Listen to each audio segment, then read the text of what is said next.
Great. Well, thank you all for being here. My name is Guinnessey, as mentioned earlier. I'm an employee of the American Institute of Physics. The American Institute of Physics was founded a long time ago, and it's an umbrella organization of roughly 10 member societies. Now, those member societies are all in different fields of physics. Sometimes they're not even in physics, but in the physical sciences. And Physics Today is a magazine which goes out to all their members. So, how does that tie into what we're talking about today? Well, as both my three colleagues have mentioned earlier, a vertical community is a place where for us, where your content reaches the right audience, and your audience can reach you. It's the last part which we're particularly interested in. How can the people who understand or know or read the magazine get in contact with us? Are we getting in contact with them through the right methods? Now, I've seen a lot of people using iPads and cell phones in the audience today. Just by a quick show of hands, how many people were using it to check their email? Right. So email is considered to be one of the old-fashioned, not sexy technologies that people use, but everybody in this room has been using it today. And I just want to point that out because it becomes important. Because you see, what is not a vertical community? Now, one of the, in my job title, it says Director of the Website, and I really hate that title because I don't think it's accurate. What I am is Director of our online presence, and that means I have to consider email. It means I have to consider all the other channels that someone could potentially talk to us, or we need to talk to them online. So it's not just having a Facebook page, it's not having a Twitter feed, it's not having just an email newsletter. It's being where your audience is.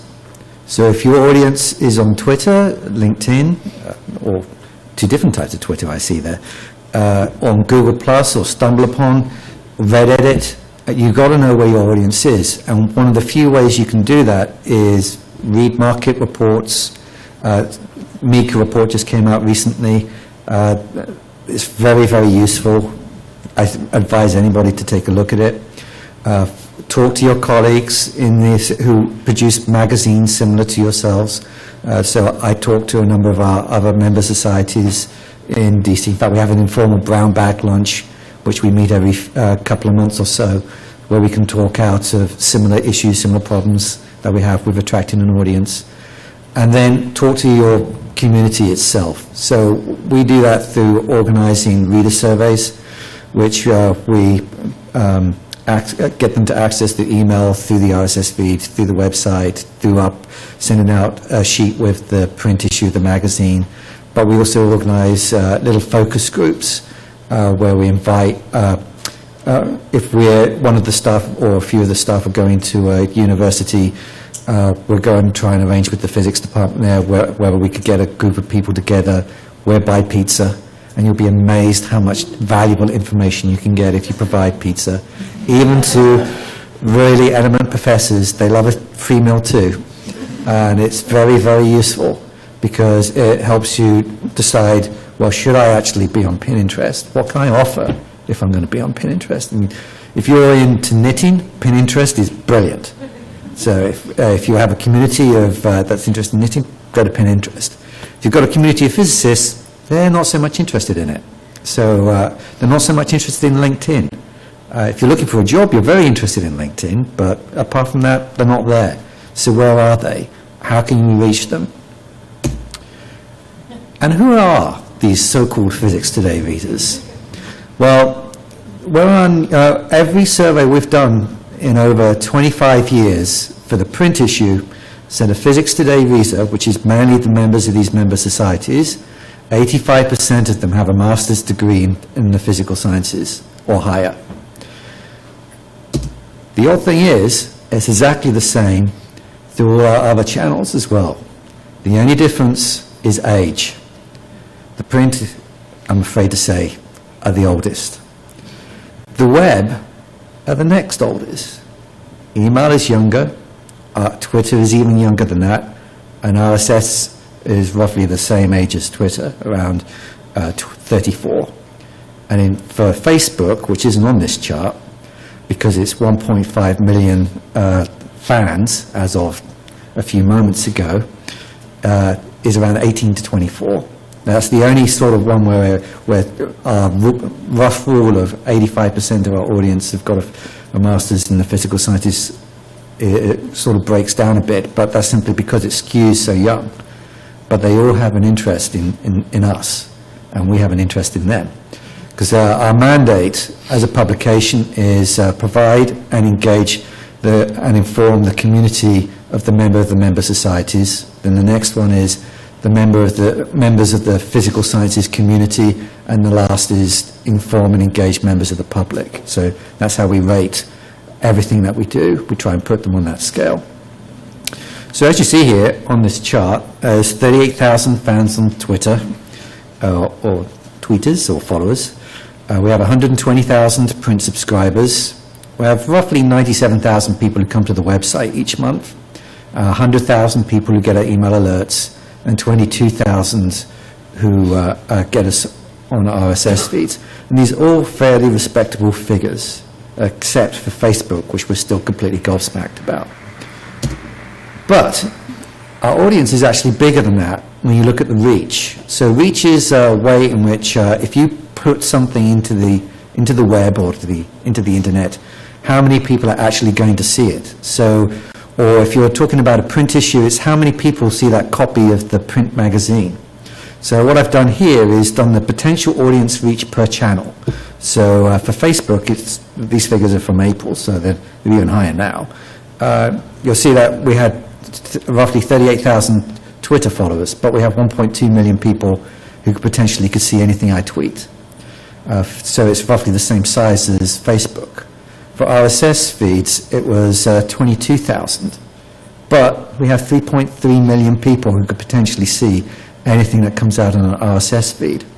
And for the email and for the web, again, those figures sort of pale in comparison, but they're still very, very respectable figures. And this is one of the reasons why our RSS feed is doing so well. People use our RSS feed to populate their own websites or their own community groups. So it's very important to see. I've tried to keep all my slides in very big print so everybody can see it, but so apart from this one. So where that red circle is, that's an RSS feed. It pulls content from our website and it's putting it there. So how do we do it? How do we build this big audience? And this audience is exactly the people we want to reach. 85% with a master's degree in the physical sciences or higher. Well, the first thing, we're lucky. We're a flagship magazine, and that means that we have a reputation to uphold. And that reputation is to produce high-quality content. So our mantra is, if it doesn't matter where this content appears, it has got to have the same editorial control and standards as we have in the print magazine, whether it appears there or not. And one of the easy things to do, and I recommend everybody do this, is we're extremely lazy. I am a great believer in automation. So anything which is produces in the print magazine, anything which gets produced on the website, automatically gets spat out and sent to the RSS feed, to the Twitter feed, so that we don't have to do it ourselves. The one place we don't do that is Facebook. And the reason for that is the next bullet point I have here. With Facebook, we decided to do an experiment. Facebook penalizes you if you actually post all your content all the time on your Facebook page. So if I posted 20 pieces about how great Physics Today is and look at this article of Physics Today, they would deliberately go and suppress the number of people who receive that information. But if I go and create unique content for Facebook, so we have a Today in History, so we'll talk about somebody's birthday, or we'll talk about something important that happened in physics this day, and put a picture of it, they love that, and so do our audience. And it's been really, really effective in helping to build up the Facebook page. And then we find that to get the optimal reach of the audience, you post between 4 to 6 items a day. Anything more than that, And again, Facebook will start penalizing you. Anything less than that, then you don't appear in the feed as much. And as you heard through some of the other talks over the last couple of days, there's well, I'm a physicist, it's a half-life, radioactive half-life of content. For Twitter, it's around 2.5 hours. For Facebook, it's about 5 to 9 hours. For a blog post, it's about 3 days, and for print content, it's about a month. So that's the point where you reach 50% of the people who will see that piece of content. So you have to factor that in as well. And for Twitter, what we generally do is if one of us goes to a physics meeting, we'll go and post pieces and try and engage the audience at that meeting, because lots of people follow Twitter at meetings. Well, let me rephrase that. Certain physicists at certain meetings follow Twitter a lot, particularly astronomers. They really love that stuff. Anyway, and the last point is you've got to have a willingness to adapt, terminate projects and experiments. So we have a very small staff. We're a great believer in the insurance principle, or as I prefer to call it, the who gets run over the bus today. So we take turns. There's a person who's in charge of various parts of our outreach program. So Charles Day runs the Facebook page most of the time. I tend to run the Twitter feed. My colleague Greg runs the Reddit forum that we have. But we always make a point of making sure that one of us has a go at running that page or running that service at least once a week. So if one of us falls under the bus, the other person knows exactly how to do it and what the passwords are. Very important. And these are the success stories. We've had failures, and we've eliminated those failures. We originally, back in 2002, tried to build an online community forum, and it was a complete disaster. And one of the reasons it was a disaster was because all the member societies had their own forums. I wanted their members to go and engage on those forums instead of ours. And we had to take that view into account when we were trying to go forward. So now the other thing that we do is we react. If you send us a message on Facebook or you query us on Twitter, we're going to respond back. It might not be immediately, but we will go and respond back. We will answer questions. We will send queries to people who post questions generally on the site. Now on Twitter, our handle is @PhysicsToday or #PhysicsToday, and sometimes you get Physics Today really sucked at school today. So those questions we don't answer. But if someone has a question like, how do I get the latest paper on bicep 2 results, we might respond to that. Now the reason we're able to do this is we've tried to streamline as much as possible everything in the office that could be streamlined so that we have the time to train and hire good staff. As you heard from Nature the other day with some of their social media efforts, if you have one person in the office who's really, really good at this and they leave, suddenly your engagement just falls off a cliff. And we have no intention of letting that happen to us. So with a lot of these techniques, there's just a few basic tips and tricks you can use to make sure that everybody could go and do a particular post on Facebook or on Reddit. It's not, I almost had the picture with a rocket on it saying it's not rocket science, but it really is not rocket science. And we're also lucky. We were lucky in that we were doing a lot of the stuff on Facebook and Twitter about a year and a half ago, and then Facebook changed its algorithm in September, and anybody who was producing unique content just went into the stratosphere. And because we'd been doing it for so long, that meant that we were encouraged to be shown to more and more people. So now we're the biggest physics presence you'll find on Facebook, which is quite a surprise to us. And it was a lot of hard work. Now, the last point I will make is, well, what's the payoff? Why am I doing all this work? What's the effort? Well, we see ourselves as a brand. One of the things that you heard from Nature yesterday is that the vast majority of their traffic comes from direct links. And it's exactly the same for us. The amount of traffic we get from Google is small. Now, for a long time, I worried about the fact that our traffic from Google was small.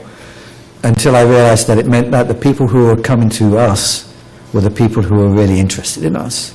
And they're the ones that we are trying to reach.